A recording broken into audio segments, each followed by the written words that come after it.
Hello दोस्तों और प्यारे बच्चों, आज की कहानी बहुत ही मज़ेदार और सीख से भरी है, तो इस कहानी में लास्ट तक बने रहे।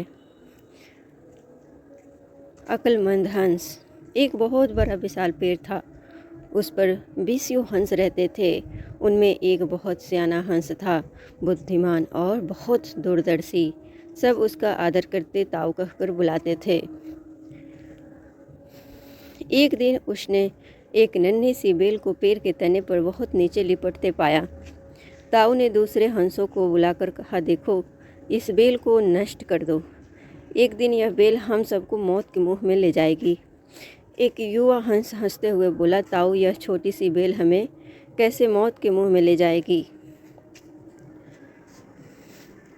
सियाने हंस ने समझाया, आज यह तुम्हें छोटी सी लग रही है, धीरे धीरे यह पेड़ के सारे तने को लपेटा मारकर ऊपर तक आएगी। फिर बेल का तना मोटा होने लगेगा और पेड़ से चिपक जाएगा। तब नीचे से ऊपर तक पेड़ पर चढ़ने के लिए सीढ़ी बन जाएगी। कोई भी शिकारी सीढ़ी के सहारे चढ़कर हम तक पहुंच जाएगा और हम मारे जाएंगे। दूसरे हंस को यकीन न आया, एक छोटी सी बेल कैसे सीढ़ी बनेगी? तीसरा हंस बोला, ताऊ, तू तो एक छोटी सी बेल को खींचकर ज़्यादा ही लंबा कर रहा है। एक हंस बड़बड़ाया, यह ताऊ अपनी अकल का रौब डालने के लिए अंट संट कहानी बना रहा है। इस प्रकार किसी दूसरे हंस ने ताऊ की बात को गंभीरता से नहीं लिया। इतनी दूर तक देख पाने की उनमें अकल कहाँ थी। समय बीतता रहा। बेल लिपटते लिपटते ऊपर शाखों तक पहुँच गई। बेल का तना मोटा होना शुरू हुआ और सचमुच ही पेड़ के तने पर सीढ़ी बन गई, जिस पर आसानी से चढ़ा जा सकता था। सबको ताऊ की बात की सच्चाई सामने नज़र आने लगी, पर अब कुछ नहीं किया जा सकता था, क्योंकि बेल इतनी मजबूत हो गई थी कि उसे नष्ट करना हंसों के बस की बात नहीं थी। एक दिन जब सब हंस दाना चुगने बाहर गए थे, तब एक बहेलिया उधर आ निकला।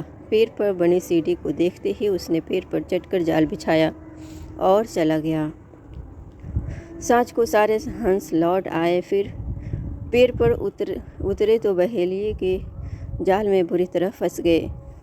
जब वे जाल में फंस गए और फरफराने लगे, तब उन्हें ताऊ की बुद्धिमानी और दूरदर्शिता का पता लगा।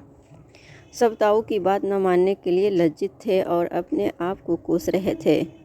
ताऊ सबसे रोष्ट था और चुप बैठा था। एक हंस ने हिम्मत करके कहा, ताऊ, हम मूर्ख हैं, लेकिन अब हमसे मुंह मत फेरो। दूसरा हंस बोला, इस संकट से निकालने की तरकीब तू ही हमें बता सकता है। आगे हम तेरी कोई बात नहीं टालेंगे। सभी हंसों ने हामी भरी। तब ताऊ ने उन्हें बताया, मेरी बात ध्यान से सुनो। सुबह जब बहेलिया आएगा, तब मुर्दा होने का नाटक करना। बहेलिया तुम्हें मुर्दा समझकर जाल से निकाल कर ज़मीन पर रखता जाएगा। वहाँ भी मरे सामान पड़े रहना। जैसे ही वह अंतिम हंस को नीचे रखेगा, मैं सीटी बजाऊंगा। मेरी सीटी सुनते ही सब उड़ जाना। सुबह बहेलिया आया। हंसों ने वैसा ही किया जैसा ताऊ ने समझाया था। सचमुच बहेलिया हंसों को मुर्दा समझकर ज़मीन पर पटकता गया। सीटी की आवाज़ के साथ ही सारे हंस उड़ गए। बहेलिया अवाक होकर देखता रह गया। तो इस कहानी से यही सीख मिलती है कि बुद्धिमानों की सलाह गंभीरता से लेनी चाहिए। तो दोस्तों, ये कहानी कैसी लगी मुझे कमेंट बॉक्स में ज़रूर कमेंट करना। तब तक मेरे चैनल को लाइक और शेयर और सब्सक्राइब ज़रूर करना। Thanks for watching.